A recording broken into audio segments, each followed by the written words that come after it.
Yes, class. So now today we are going to start our next chapter, that is D block elements. So let us start that what this chapter have for us.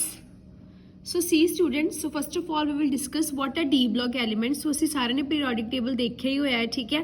So as we know that at the extreme left of the periodic table there lies two groups which are known as S block elements, and on the extreme right there lies up to 5 groups from 13 to 18 and they are known as P block elements. Why they are so called S block and P block element? क्योंकि ਅਸੀਂ already ਇਹ ਪੜ੍ਹ ਚੁੱਕੇ ਹਾਂ ਕਿ ਜਦੋਂ ਅਸੀਂ ਇਹਨਾਂ ਦੀ ਇਲੈਕਟ੍ਰੋਨਿਕ ਕਨਫੀਗਰੇਸ਼ਨ ਲਿਖਦੇ ਹਾਂ ਤੇ ਇਲੈਕਟ੍ਰੋਨਿਕ ਕਨਫੀਗਰੇਸ਼ਨ ਦੌਰਾਨ ਜਦੋਂ ਇਹਨਾਂ ਦਾ ਲਾਸਟ ਇਲੈਕਟ੍ਰੋਨ ਜਿਹੜੇ ਵੀ ਐਲੀਮੈਂਟਸ s ਆਰਬਿਟਲ ਦੇ ਵਿੱਚ ਲਾਈ ਕਰ ਰਿਹਾ ਸੀਗਾ ਅਸੀਂ ਬੋਲਤਾ ਕਿ ਉਹ s ਬਲੌਕ ਐਲੀਮੈਂਟ ਦੀ ਕੈਟਾਗਰੀ ਵਿੱਚ ਆਏਗਾ ਜਿਹਨਾਂ ਦਾ ਲਾਸਟ ਇਲੈਕਟ੍ਰੋਨ p ਆਰਬਿਟਲ ਦੀ ਸ਼ੈਲ ਵਿੱਚ ਸਾਡੇ ਕੋਲ ਆ ਰਿਹਾ ਸੀਗਾ ਅਸੀਂ ਬੋਲਤਾ ਕਿ ਉਹ ਕੀ ਹੈਗੇ ਸਾਡੇ ਕੋਲ p ਬਲੌਕ ਐਲੀਮੈਂਟ, ਠੀਕ ਹੈ.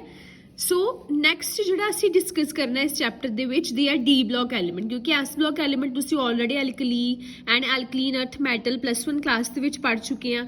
ਪੀ ਬਲੌਕ ਐਲੀਮੈਂਟਸ ਤੁਸੀਂ ਫਸਟ ਟਰਮ ਦੇ ਵਿੱਚ ਸਾਰਾ ਫਿਨਿਸ਼ ਕਰ ਲਿਆ. 2 ਗਰੁੱਪਸ ਤੁਸੀਂ +1 ਵਿੱਚ ਪੜ੍ਹੇ ਸੀ, ਇਹਦੇ 15 to 18th ਗਰੁੱਪ ਤੱਕ ਤੁਸੀਂ ਸਾਰੇ +2 ਵਿੱਚ ਫਸਟ ਟਰਮ ਦੇ ਵਿੱਚ ਪੜ੍ਹ ਚੁੱਕੇ ਹੋ. ਹੁਣ ਅਸੀਂ ਡਿਸਕਸ ਕਰਾਂਗੇ about the D block element and in the next chapter that is coordination compound ਅਸੀਂ ਇਹਨਾਂ ਦੀਆਂ ਯੂਜ਼ਸ ਪੜ੍ਹਾਂਗੇ, ਠੀਕ ਹੈ.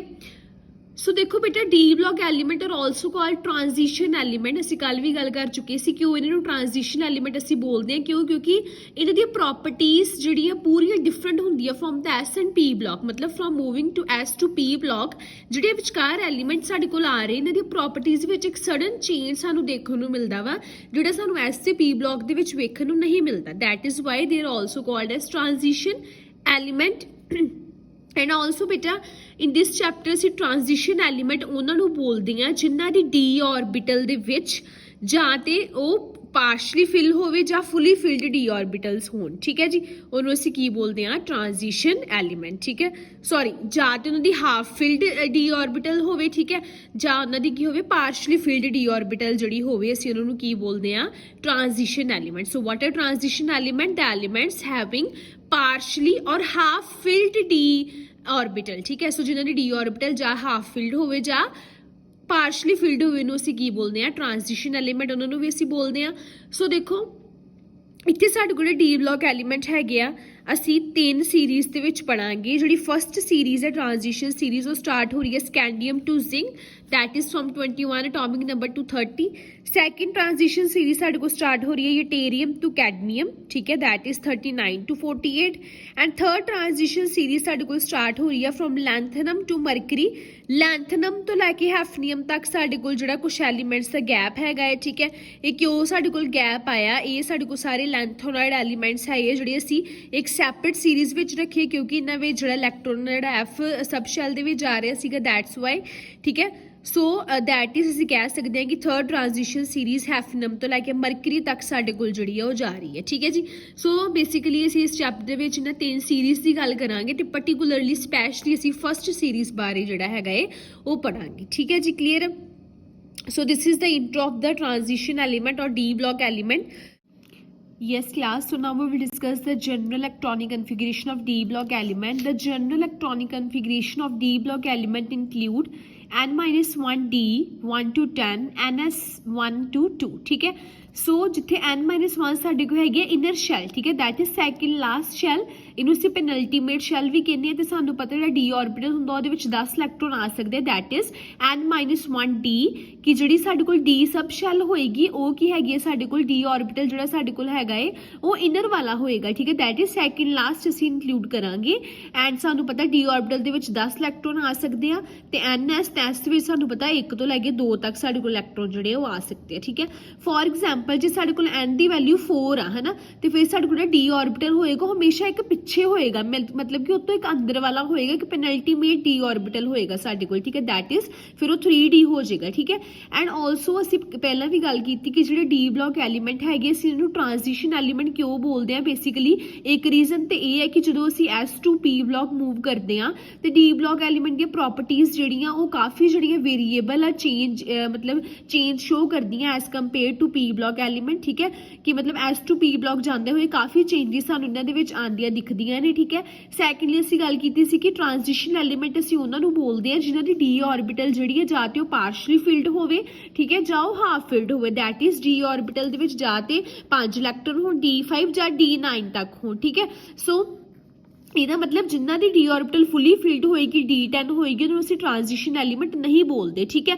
ਲੇਕਿਨ ਅਸੀਂ ਦੇਖਾਂਗੇ ਕਿ ਹਰ ਸੀਰੀਜ਼ ਦਾ ਜਿਹੜਾ ਲਾਸਟ ਐਲੀਮੈਂਟ ਹੋਏਗਾ ਦੈਟ ਇਜ਼ ਜ਼ਿੰਕ, ਕੈਡਮੀਅਮ ਤੇ ਮਰਕਰੀ, ਇਹਨਾਂ ਜਿਹੜੀ ਸਾਡੇ ਕੋਲ ਡੀ ਆਰਬਿਟਲ ਹੈ ਫੁੱਲੀ ਫਿਲਡ ਵਾ, ਇਹਦੀ 3d10 ਆ, ਇਹਦੀ 4d10, ਇਹਦੀ 5d10, ਲੇਕਿਨ ਫਿਰ ਵੀ ਅਸੀਂ ਇਹਨੂੰ ਟ੍ਰਾਂਜੀਸ਼ਨ ਐਲੀਮੈਂਟ ਦੀ ਸੀਰੀਜ਼ ਵਿੱਚ ਕਿਉਂ ਰੱਖਿਆ? ਕਿਉਂਕਿ ਅਸੀਂ ਹੁਣੇ ਗੱਲ ਕੀਤੀ ਕਿ ਟ੍ਰਾਂਜੀਸ਼ਨ ਐਲੀਮੈਂਟ ਸਿਰਫ ਉਹੀ ਹੁੰਦੇ ਨੇ ਜਿਨ੍ਹਾਂ ਦੀ ਡੀ ਆਰਬਿਟਲ ਜਾਂ ਤੇ ਹਾਫ ਫਿਲਡ ਹੋਵੇ ਤੇ ਜਾਂ ਪਾਰਸ਼ਲੀ ਫਿਲਡ ਹੋਵੇ। ਲੇਕਿਨ ਇਹਨਾਂ ਤਿੰਨਾਂ ਐਲੀਮੈਂਟ ਜਿਹੜੀ ਡੀ ਆਰਬਿਟਲ ਹੈਗੀ ਹੈ ਫੁੱਲੀ ਫਿਲਡ ਵਾ, ਲੇਕਿਨ ਫਿਰ ਵੀ ਇਹਨਾਂ ਨੂੰ ਅਸੀਂ ਟ੍ਰਾਂਜੀਸ਼ਨ ਐਲੀਮੈਂਟ ਬੋਲਦੇ ਹਾਂ। ਕਿਉਂ? ਕਿਉਂਕਿ ਇਹਨਾਂ ਦੀ ਪ੍ਰੋਪਰਟੀਜ਼ ਜਿਹੜੀਆਂ ਉਹ ਇਹਨਾਂ ਐਲੀਮੈਂਟਸ ਦੇ ਨਾਲ ਜਿਹੜੀਆਂ ਵਾ ਮੈਚ ਕਰਦੀਆਂ, they are quite similar in there chemical properties with rest of the element, that is Y ਅਸੀਂ ਇਹਨਾਂ ਨੂੰ ਫੁੱਲੀ ਫਿਲਡ ਹੋਣ ਦੇ ਬਾਵਜੂਦ ਵੀ ਟ੍ਰਾਂਜੀਸ਼ਨ ਐਲੀਮੈਂਟ ਦੀ ਕੈਟਾਗਰੀ ਦੇ ਵਿੱਚ ਰੱਖਿਆ, ਠੀਕ ਹੈ। ਸੈਕੰਡਲੀ ਅਸੀਂ ਉਸ ਤੋਂ ਬਾਅਦ ਗੱਲ ਕਰਾਂਗੇ ਕਿ ਜਿਹੜੇ ਸਾਡੇ ਕੋਲ ਕਾਪਰ, ਸਿਲਵਰ ਤੇ ਗੋਲਡ ਆ, each second last element of 3 series, ਠੀਕ ਹੈ, that is copper, silver, gold, ਇਹ ਟ੍ਰਾਂਜੀਸ਼ਨ ਐਲੀਮੈਂਟ ਹੈਗੇ ਆ, ਵੀ ਨੋ, ਠੀਕ ਹੈ। ਟ੍ਰਾਂਜੀਸ਼ਨ ਐਲੀਮੈਂਟ ਹੋਣ ਦੇ ਬਾਵਜੂਦ ਜਿਹੜੇ ਆ ਇਹਨਾਂ ਨੂੰ ਅਸੀਂ ਕੋਆਇਨੇਜ ਮੈਟਲ ਵੀ ਕਹਿੰਦੇ ਆ। ਕਿਉਂ? ਕਿਉਂਕਿ ਕਾਪਰ, ਸਿਲਵਰ ਤੇ ਗੋਲਡ ਦੇ ਅਸੀਂ ਕੋਇਨਸ ਜਿਹੜੇ ਉਹ ਬਣਾਉਂਦੇ ਹਨ, ਇਹਨਾਂ ਦੇ ਕੋਇਨਸ ਜਨਰਲੀ ਐਗਜ਼ਿਸਟ ਕਰਦੇ ਆ, that is why they are also known as coinage metals, ਠੀਕ ਹੈ। ਸੋ ਦੇਖੋ ਦੋ ਚੀਜ਼ਾਂ ਦੀ ਅਸੀਂ ਗੱਲ ਕੀਤੀ ਹੈ, 3 ਚੀਜ਼ਾਂ ਦੀ। ਪਹਿਲੀ ਗੱਲ ਅਸੀਂ ਇਲੈਕਟ੍ਰੋਨਿਕ ਕਨਫੀਗਰੇਸ਼ਨ ਡਿਸਕਸ ਕੀਤੀ, ਜਨਰਲ ਆ ਫਾਰਮੂਲਾ ਹੁੰਦਾ। ਸੈਕਿੰਡ ਗੱਲ ਅਸੀਂ ਕੀਤੀ ਕਿ ਜਿਹੜੇ ਸਾਡੇ ਕੋਲ ਫਿਰ ਜੇ ਤੇ ਟ੍ਰਾਂਜੀਸ਼ਨ ਐਲੀਮੈਂਟ ਉਹ ਹੁੰਦੇ ਨੇ ਜਿਨ੍ਹਾਂ ਦਾ ਸਿਰਫ ਤੇ ਸਿਰਫ ਡੀ ਆਰਬਿਟਲ ਪਾਰਸ਼ਲੀ ਫਿਲਡ ਹੋਵੇ ਜਾਂ ਹਾਫ ਫਿਲਡ ਹੋਵੇ, ਉਹ ਹੁੰਦੇ ਨੇ। ਲੇਕਿਨ ਇਹਨਾਂ ਦਾ ਫੁੱਲੀ ਫਿਲਡ ਹੋਣ ਕਰਕੇ ਵੀ ਅਸੀਂ ਇਹਨਾਂ ਨੂੰ ਕਿਉਂ ਟ੍ਰਾਂਜੀਸ਼ਨ ਐਲੀਮੈਂਟ ਬੋਲਦੇ ਹਾਂ? ਕਿਉਂਕਿ ਇਹਨਾਂ ਦੀ ਪ੍ਰੋਪਰਟੀਜ਼ ਜਿਹੜੀਆਂ ਮੈਚ ਕਰਦੀਆਂ with the rest of the element. Third ਅਸੀਂ ਗੱਲ ਕੀਤੀ ਕਿ ਕਾਪਰ, ਸਿਲਵਰ ਤੇ ਗੋਲਡ ਨੂੰ ਅਸੀਂ ਕੋਆਇਨੇਜ ਮੈਟਲਸ ਵੀ ਬੋਲਦੇ ਹਾਂ, ਠੀਕ ਹੈ। ਸੋ ਇਹ ਅਸੀਂ 3-4 ਚੀਜ਼ਾਂ ਦੀ ਗੱਲ ਕਰ ਚੁੱਕੇ ਹਾਂ ਡੀ ਬਲੌਕ ਐਲੀਮੈਂਟਸ ਦੇ ਵਿੱਚ। ਹੁਣ ਅਸੀਂ ਇਲੈਕਟ੍ਰੋਨਿਕ ਕਨਫੀਗਰੇਸ਼ਨ ਲਿਖਣੀ ਸਟਾਰਟ ਕਰਦੇ ਹਾਂ ਫॉर द ਫਸਟ ਸੀਰੀਜ਼। ਦੇਖੋ ਹੁਣ ਪਹਿਲੀ ਸੀਰੀਜ਼ ਦੇ ਵਿੱਚ ਬੇਟਾ ਸਾਡੇ ਕੋਲ ਕਿਹੜੇ ਐਲੀਮੈਂਟ ਹੈ? ਪਹਿਲੀ ਸੀਰੀਜ਼ ਦੇ ਵਿੱਚ ਸਕੈਂਡੀਅਮ, ਟਾਈਟੈਨੀਅਮ, ਵਨੇਡੀਅਮ, ਕ੍ਰੋਮੀਅਮ, मैंगनीज, आयरन, कोबाल्ट, निकल, कॉपर, जिंक, इन्हां दे सिंबल ने, एटॉमिक नंबर ने 21 to 30, ठीक है।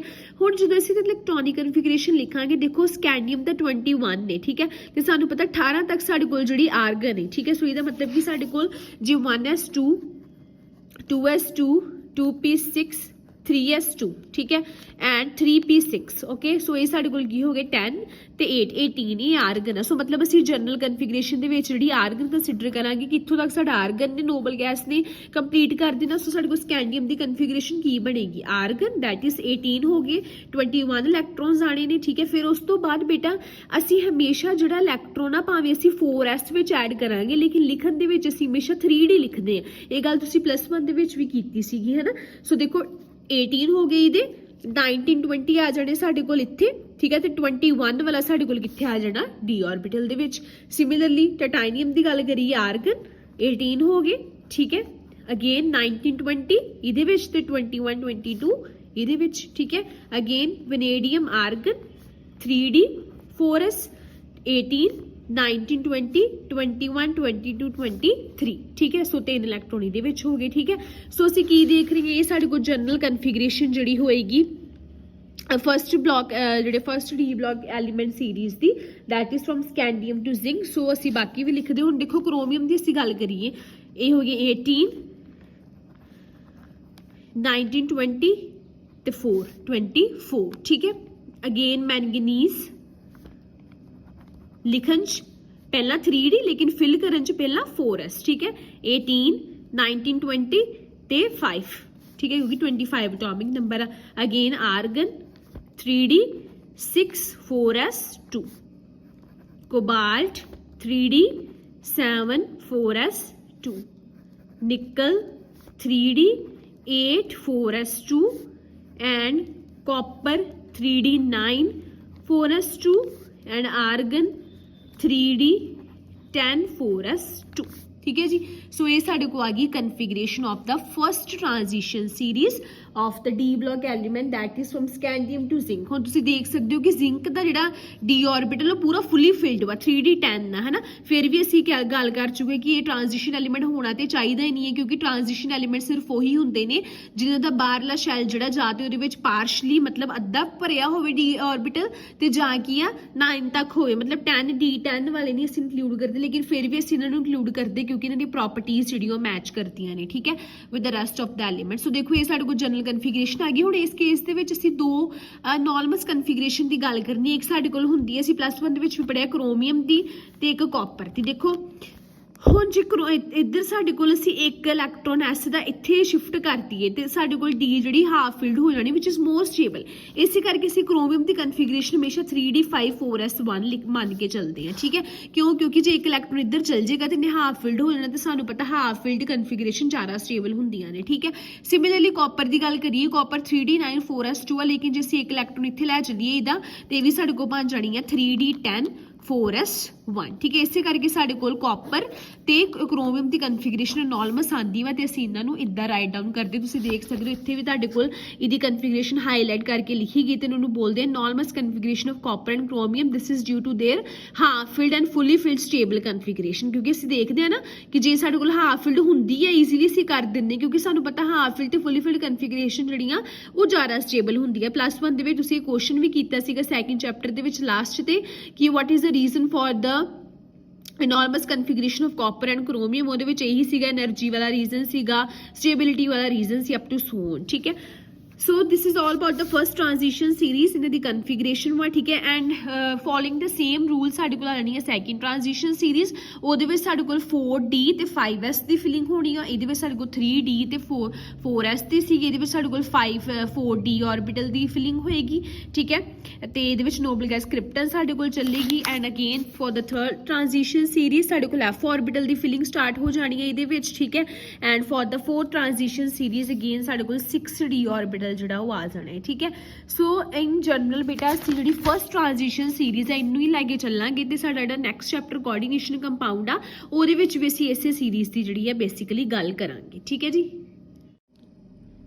Yes class, so first property that we are going to study for the D block element is atomic radius। So beta as we know that atomic radius ਕੀ ਹੁੰਦਾ, it is the distance from the nucleus to the outermost shell, ਹੈ ਨਾ। ਕਿ ਕੋਈ ਵੀ element ਦੀ ਅਸੀਂ ਗੱਲ ਕਰਦੇ ਆ nucleus ਤੋਂ ਲੈ ਕੇ ਉਹਦੀ ਆਊਟਰਮੋਸਟ ਸ਼ੈਲ ਦਾ ਜਿਹੜਾ ਡਿਸਟੈਂਸ ਹੁੰਦਾ ਸੀ ਉਹਨੂੰ ਕੀ ਬੋਲਦੇ ਤਾਂ ਅਟੋਮਿਕ ਰੇਡੀਅਸ, ਹੈ ਨਾ। ਤੇ ਅਸੀਂ ਇਹ ਵੀ ਪੜ੍ਹਿਆ ਸੀਗਾ ਕਿ ਜਦੋਂ ਵੀ ਅਸੀਂ ਪੀਰੀਓਡਿਕ ਟੇਬਲ ਦੇ ਵਿੱਚ ਲੈਫਟ ਟੂ ਰਾਈਟ ਮੂਵ ਕਰਦੇ ਆ ਤੇ ਜਿਹੜਾ ਸਾਡਾ ਅਟੋਮਿਕ ਰੇਡੀਅਸ ਹੈਗਾ ਐਲੀਮੈਂਟਸ ਦਾ ਉਹ ਡਿਕਰੀਜ਼ ਹੁੰਦਾ ਹੈ। ਕਿਉਂਕਿ left to right nuclear charge ਵੱਧਦਾ ਹੈ, ਠੀਕ ਹੈ।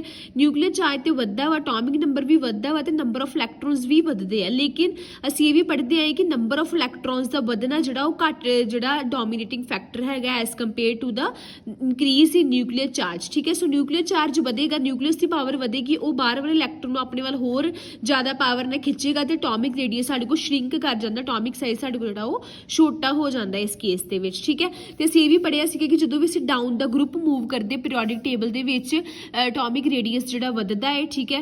ਕਿਉਂ ਵੱਧਦਾ ਹੈ? ਕਿਉਂਕਿ ਜਿਹੜਾ ਡਿਸਟੈਂਸ ਹੁੰਦਾ ਹੈ ਨਿਊਕਲੀਅਸ ਤੋਂ ਲੈ ਕੇ ਬਾਹਰਲੀ ਸ਼ੈਲ ਵਾਲਾ ਡਿਸਟੈਂਸ ਜਿਹੜਾ ਉਹ ਵਧਣਾ ਸ਼ੁਰੂ ਹੋ ਜਾਂਦਾ। ਸੋ ਇਹ ਬੇਸਿਕ ਚੀਜ਼ਾਂ ਅਟੋਮਿਕ ਰੇਡੀਅਸ ਦੇ ਰਿਲੇਟਿਡ ਤੁਸੀਂ +1 ਕਲਾਸ ਦੇ ਵਿੱਚ ਜਿਹੜੀਆਂ ਪੜ੍ਹੀਆਂ ਹੋਈਆਂ ਆਲਰੇਡੀ, ਠੀਕ ਹੈ।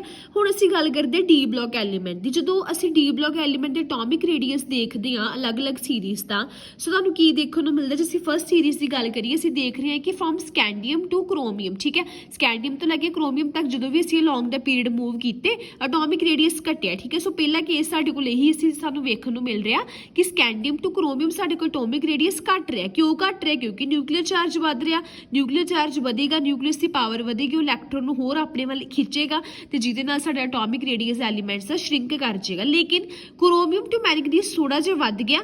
ਫਿਰ ਬੇਟਾ ਮੈਂਗਨੀਜ਼ ਟੂ ਜ਼ਿੰਕ ਨਿਕਲ ਜਿਹੜਾ ਹੈਗਾ ਉਹ ਆਲਮੋਸਟ ਕੌਨਸਟੈਂਟ ਰਹਿਣਾ ਹੈ, ਠੀਕ ਹੈ। ਇੱਥੇ ਮੈਂ ਲਿਖਿਆ ਨਹੀਂ ਹੋਇਆ, ਆਲਮੋਸਟ ਕੌਨਸਟੈਂਟ ਰਹਿਣਾ ਤੇ ਫਿਰ ਨਿਕਲ ਟੂ ਜ਼ਿੰਕ ਫਿਰ ਇੱਕੋ ਦਮ ਜਿਹੜਾ ਅਟੋਮਿਕ ਰੇਡੀਅਸ ਵੱਧ ਗਿਆ। ਮਤਲਬ ਜਿਹੜਾ ਬਹੁਤ ਹੀ ਇਰਰੈਗੂਲਰ ਟ੍ਰੈਂਡ ਸਾਡੇ ਕੋਲ ਆ ਰਿਹਾ ਹੈ ਡੀ ਬਲੌਕ ਐਲੀਮੈਂਟ ਦੇ ਅਟੋਮਿਕ ਰੇਡੀਅਸ ਦਾ, ਅਸੀਂ ਕੋਈ ਵੀ ਇੱਕ ਰੈਗੂਲਰਿਟੀ ਨਹੀਂ ਪੇਸ਼ ਕਰ ਸਕਦੇ ਕਿ ਹਾਂਜੀ ਅਸੀਂ ਇੱਕ ਲਾਈਨ ਦੇ ਵਿੱਚ ਬੋਲ ਦਈਏ ਕਿ ਡੀ ਬਲੌਕ ਐਲੀਮੈਂਟ ਦਾ atomic radius from left to right ਘਟ ਰਿਹਾ ਹੈ, ਠੀਕ ਹੈ। ਕਿਉਂਕਿ ਅਸੀਂ ਦੇਖ ਰਹੇ ਹਾਂ ਕਿ ਇਹਦਾ ਬਿਹੇਵੀਅਰ ਬੜਾ ਇਰਰੈਗੂਲਰ, ਪਹਿਲਾਂ ਘਟਿਆ फिर थोड़ा जिहा वध गया, फिर थोड़ा जिहा घटिया कांस्टेंट रहा, फिर लास्ट ते जाके वध गया। सो मतलब ਅਸੀਂ एटॉमिक रेडियस ਨੂੰ ਹੁਣ 3-4 कैटेगरी ਦੇ ਵਿੱਚ ਪੜਾਂਗੇ, ठीक है। सो इसी तरह दूजी सीरीज ਦਾ ਵੀ इदा ही है साढ़े को, ठीक है। देखो स्कैंडियम टू क्रोमियम घटिया, फिर थोड़ा जिहा वध गया, फिर आयरन टू लैके कॉपर तक ऑलमोस्ट कांस्टेंट रहा, फिर कॉपर टू जिंक वध गया। देखो लास्ट वाले दा एटॉमिक रेडियस इक्को दम जिहड़ा वो वध रहा है, ठीक है, फ्रॉम हर सीरीज के एलीमेंट दा असीं देखिए तो, ठीक है।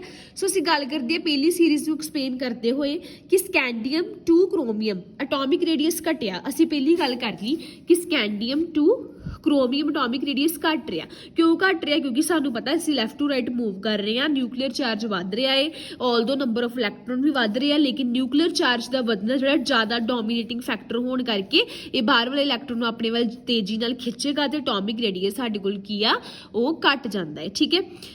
ओके, हुण असीं गल करिए chromium to manganese. Chromium to manganese atomic radius थोड़ा जिहा वधिया, क्यों वधिया, क्योंकि जे असीं क्रोमियम की गल करिए, क्रोमियम की कन्फिगरेशन सीगी 3d4 4s2 ते मैंगनीस की सीगी 3d5 4s1, ठीक है। हुण असीं गल कर रहे हैं कि इहदे विच साडे कोल जिहड़ी मैंगनीस वा इहदी जिहड़ी कन्फिगरेशन आ वो हाफ फिल्ड आ 1 2 3 4 एंड 5, ठीक है। Due to its half filled configuration होने करके इहदा एटॉमिक रेडियस साडे कोल की आ वध जाता वा, ठीक है जी, क्लीयर है। हुण असीं गल करदे हां फ्रॉम मैंगनीस टू निकल जिहड़ा जां आयरन टू निकल ऑलमोस्ट साडे कोल जिहड़ा रेडियस वो कांस्टेंट क्यों रहा। देखो मैंगनीस तो बाद जे असीं आयरन की गल करिए तो आयरन की कन्फिगरेशन साडे कोल हुंदी आ 3d6 4s2, ठीक है। 3d6 होने का मतलब ये आ कि आयरन दे विच साडे कोल की आ पेयरिंग स्टार्ट हो जानी 4 एंड 5, 3d6 मतलब पेयरिंग स्टार्ट होगी। जिवें दो इलैक्ट्रॉन सेम ऑर्बिटल दे विच साडे कोल आ रहे हैं तो इंटरइलैक्ट्रॉनिक रिपल्शनस एग्जिस्ट करनगे, मतलब ये दो इलैक्ट्रॉन आपस च एक दूजे नूं रिपैल करनगे। रिपल्शनस होने करके सानू पता एटॉमिक रेडियस की घट जिहड़ा वध जांदा है ना, क्योंकि साडे कोल रिपल्शनस होणगे, दो electron same with same charge इक्को ऑर्बिटल दे विच पए एक दूजे नूं रिपैल करनगे इलैक्ट्रॉन क्लाउडी दा की एक्सपैंड कर जाएगा तो एटॉमिक रेडियस साडे कोल जिहड़ा वो की आ वध जाएगा, ठीक है। लेकिन हुण असीं की देख रहे हैं कि आयरन टू निकल जिहड़ा एटॉमिक रेडियस होगी तो ऑलमोस्ट कांस्टेंट रहा, क्यों, क्योंकि हुण इहदे विच नाल दी नाल जे साडे कोल इंटरइलैक्ट्रॉनिक रिपल्शनस वध रही वा ते नाल दी नाल साडे कोल होर की वध रहा, न्यूक्लीयर चार्ज भी तो वध रहा। इहदा मतलब कि आयरन तो लैके निकल तक जिहड़ा साडे कोल इलैक्ट्रॉनिक रिपल्शनस वाला फैक्टर ते न्यूक्लीयर चार्ज वाला फैक्टर कि नाल नाल इलैक्ट्रॉनिक रिपल्शनस वध रही है, नाल नाल न्यूक्लीयर चार्ज वध रहा, दोवें फैक्टर एक दूजे दे इक्वल ते ओपोजिट होने करके, मतलब इक्वल तो ओपोजिट होने करके, क्योंकि न्यूक्लीयर चार्ज का काम की होंगे एटॉमिक रेडियस घटाना, ठीक है। तो इलैक्ट्रॉनिक रिपल्शनस का काम की वो जी साडे कोल जी वधा रही है रेडियस, है ना, मतलब कि दोवें फैक्टर इक्वल तो ओपोजिट डायरैक्शन च जाने करके नैट इफैक्ट ऑलमोस्ट कांस्टेंट हो जाता है। इस करके आयरन टू निकल जो एटॉमिक रेडियस हो की रह जाता almost constant. So you can see from iron to cobalt 125, nickel का भी होना, ठीक है, कॉपर का भी होना। सो मतलब कि इन्हों का सारा दा एटॉमिक रेडियस ऑलमोस्ट की रहा constant due to the equal balance between the interelectronic repulsions and the nuclear charge, ठीक है। हुण असीं गल करिए copper to zinc. Copper to zinc इक्को दम क्यों वधिया, क्यों, क्योंकि कॉपर देखो कॉपर की कन्फिगरेशन 3d9 तो जिंक की 3d10 ना, मतलब हुण जिहड़ा जिंक आ ओहदी कन्फिगरेशन हैगी 3d10 4s2, मतलब ओहदी डी ऑर्बिटल पूरी दी पूरी भरी इलैक्ट्रॉन्स दे नाल, है ना, मतलब कि 10 ते 10 इलैक्ट्रॉन पए आ हर ऑर्बिटल दे विच, 2-2 इलैक्ट्रॉन साडे कोल पए आ, 10 ते 10 इलैक्ट्रॉन होने करके स्ट्रॉन्ग इंटरइलैक्ट्रॉनिक रिपल्शनस होणगियां, बहुत ही ज़्यादा इंटरइलैक्ट्रॉनिक रिपल्शनस आ गईयां जिन्हां ने की कीता न्यूक्लीयर चार्ज नूं ओवरवे करता उत्ते भारी पै गईयां, जिहदे करके एटॉमिक रेडियस इक्को दम की हो गया एक्सपैंड हो गया, ठीक है। नो डाउट आयरन दे विच भी 3d6, कोबाल्ट विच भी 3d7 होने करके इंटरइलैक्ट्रॉनिक रिपल्शनस सीगियां, लेकिन आयरन ते कोबाल्ट दे केस दे विच इन्ना इंटरइलैक्ट्रॉनिक रिपल्शनस जिहड़ियां सीगियां ये ऑलमोस्ट न्यूक्लीयर चार्ज दे इक्वल ते ओपोजिट होने करके इन्हां दा इफैक्ट कैंसल आउट हो जाता है, and that is why zinc the which जिहड़ा ज़्यादा डोमीनेटिंग फैक्टर हो जाता है इलैक्ट्रॉनिक रिपल्शनस दा, एंड हैंस इहदा एटॉमिक रेडियस साडे को ऑलमोस्ट किया वो वध जाता, ठीक है जी। सो इन नट शैल असीं गल कर सकते हैं एटॉमिक रेडियस नूं असीं किद्दां एक्सप्लेन किया कि डी ब्लॉक एलीमेंट की पहली सीरीज़ दा atomic radius from scandium two chromium decrease होया। डिक्रीज क्यों होया, क्योंकि न्यूक्लीयर चार्ज वधिया, उही कहानी जो असीं पहला पढ़ते आए, न्यूक्लीयर चार्ज वधिया, न्यूक्लीयर चार्ज वधन करके साडे कोल की होया कि एटॉमिक रेडियस श्रिंक कर गया। लेकिन क्रोमियम टू मैंगनीस जिहड़ा ਅਟੋਮਿਕ ਰੇਡੀਅਸ ਸਾਡੇ ਕੋਲ ਵੱਧ ਗਿਆ ਫਿਰ ਥੋੜਾ ਜਿਹਾ due to the full stable half rate configuration, ਠੀਕ ਹੈ। ਐਂਡ ਅਗੇਨ ਫਿਰ ਸਾਡੇ ਕੋਲ ਕਾਂਸਟੈਂਟ ਰਿਹਾ। ਕਾਂਸਟੈਂਟ ਕਿਉਂ ਰਿਹਾ? ਕਿਉਂਕਿ ਇੰਟਰਇਲੈਕਟ੍ਰੋਨਿਕ ਰਿਪਲਸ਼ਨ ਤੇ ਨਿਊਕਲੀਅਰ ਚਾਰਜ ਆਪਸ ਦੇ ਵਿੱਚ ਜਿਹੜੀ ਇਕੁਅਲ ਤੇ ਆਪੋਜ਼ਿਟ ਹੋ ਗਈਆਂ। ਫਿਰ ਵੱਧ ਗਿਆ ਲਾਸਟ ਤੇ ਕਿਉਂ ਵਧਿਆ? ਕਿਉਂਕਿ ਇਸ ਕੇਸ ਦੇ ਵਿੱਚ ਲਾਸਟ ਤੇ ਆ ਕੇ ਜ਼ਿੰਕ ਫੁੱਲੀ ਫਿਲਡ ਹੋਣ ਕਰਕੇ ਇਹਦੇ ਵਿੱਚ ਇੰਟਰਇਲੈਕਟ੍ਰੋਨਿਕ ਰਿਪਲਸ਼ਨਸ ਆਊਟਵੇ ਕਰ ਗਿਆ, ਜ਼ਿਆਦਾ ਓਵਰਵੇਟ ਕਰ ਗਿਆ as compare to nuclear charge and hence the atomic radius increases। clear ਹੈ ਜੀ। So this is all about atomic radius ਨੂੰ 3-4 ਪਾਰਟਸ ਵਿੱਚ ਅਸੀਂ ਪੜ੍ਹਿਆ, ਅਸੀਂ ਦੇਖਿਆ ਕਿ ਟ੍ਰੈਂਡ ਜਿਹੜਾ ਰੈਗੂਲਰ ਨਹੀਂ ਹੈ, ਇਟ ਇਜ਼ ਵੈਰੀ ਇਰਰੈਗੂਲਰ ਟ੍ਰੈਂਡ, ਠੀਕ ਹੈ। ਸੋ ਦੇਖਦੇ ਹਾਂ ਕਿ ਪਹਿਲਾਂ ਅਟੋਮਿਕ ਰੇਡੀਅਸ ਸਾਡੇ ਕੋਲ ਘਟਿਆ, ਫਿਰ ਆਲਮੋਸਟ ਕਾਂਸਟੈਂਟ ਰਿਹਾ, ਫਿਰ ਇੱਕੋਦਮ ਕੀ ਵੱਧ ਗਿਆ। ਸਾਰੀ ਸੀਰੀਜ਼ਲੀ ਸਾਡੇ ਕੋਲ ਇਹੀ ਟ੍ਰੈਂਡ ਸਾਨੂੰ ਦੇਖਣ ਨੂੰ ਮਿਲਿਆ, ਠੀਕ ਹੈ। ਹੁਣ ਅਸੀਂ ਜੇ ਗੱਲ ਕਰੀਏ ਡਾਊਨ ਦਾ ਗਰੁੱਪ, ਮਤਲਬ ਜਦੋਂ ਅਸੀਂ ਡਾਊਨ ਦਾ ਗਰੁੱਪ ਮੂਵ ਕਰਾਂਗੇ ਸਾਨੂੰ ਪਤਾ ਅਟੋਮਿਕ ਰੇਡੀਅਸ ਜਿਹੜਾ ਵਾ ਉਹ ਵਧੇਗਾ, ਦੇਖੋ ਵੱਧ ਰਿਹਾ, ਠੀਕ ਹੈ। ਸੋ ਸਕੈਂਡੀਅਮ ਟੂ ਫਸਟ ਤੇ ਸੈਕਿੰਡ ਟ੍ਰਾਂਜੀਸ਼ਨ ਸੀਰੀਜ਼ ਦੇ ਵਿੱਚੋਂ ਸੈਕਿੰਡ ਟ੍ਰਾਂਜੀਸ਼ਨ ਸੀਰੀਜ਼ ਦਾ ਅਟੋਮਿਕ ਰੇਡੀਅਸ ਵੱਧ ਹੋਣਾ ਚਾਹੀਦਾ ਸੀ ਤੇ ਵੱਧ ਗਿਆ। ਲੇਕਿਨ ਅਸੀਂ ਦੇਖ ਰਹੇ ਹਾਂ ਕਿ ਸੈਕਿੰਡ ਟੂ ਥਰਡ ਜਦੋਂ ਅਸੀਂ ਜਾ ਰਹੇ ਸੀ ਤੇ ਥਰਡ ਦਾ ਹੋਰ ਜ਼ਿਆਦਾ ਅਟੋਮਿਕ ਰੇਡੀਅਸ ਹੋਣਾ ਚਾਹੀਦਾ ਸੀਗਾ, ਲੇਕਿਨ ਜਿਹੜਾ ਇਹ ਤੇ ਘਟਿਆ, ਠੀਕ ਹੈ। ਜਦੋਂ ਆਲਮੋਸਟ ਕਾਂਸਟੈਂਟ ਰਿਹਾ ਜਾਂ ਘਟ ਰਿਹਾ, ਦੇਖੋ, ਠੀਕ ਹੈ। ਸੋ ਇਹਦਾ ਕੀ ਰੀਜ਼ਨ ਹੈ? It is due to the lanthanoid contraction, ਜੋ ਅਸੀਂ ਬਾਅਦ ਵਿੱਚ ਡਿਟੇਲ ਦੇ ਵਿੱਚ ਪੜਾਂਗੇ, ਠੀਕ ਹੈ ਜੀ। Clear. So this is all about the atomic radius of the d block element, okay।